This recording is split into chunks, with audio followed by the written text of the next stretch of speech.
Art Deco is a movement in art that started around the 1920s and goes into the 1930s. It was connected to the Art Nouveau style, but much more geometric. And there were things happening at that time that really grabbed people's attention. And that was the discovery by Howard Carter of King Tut's tomb. We get to see these sense of pattern that's going on in the mask here, the death mask.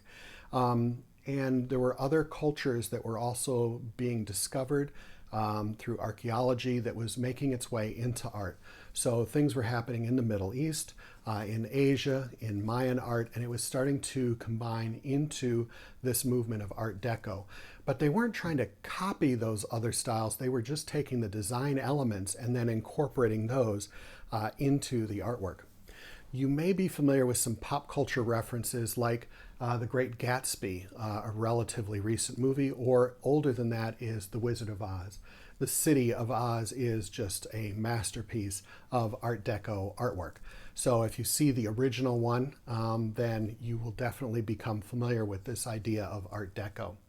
It's also in architecture, like the Chrysler Building in New York City, particularly the top of the building and the finials that are going off of the building.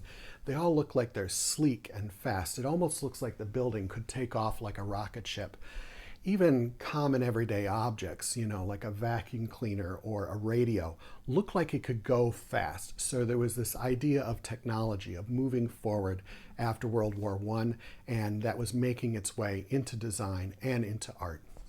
And it was done after that as well. So it's even influencing design of today. Here we can see Erte's print called Symphony in Black. And we have these sleek lines. The dog looks like it could really run fast. And you can see these connections to Egyptian and Asian sorts of details in the headdress, in the pattern of the mink that the lady is holding.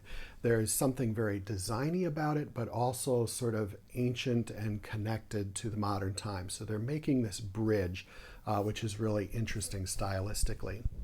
Then we can even talk about sculpture like René Lalique's Spirit of the Wind.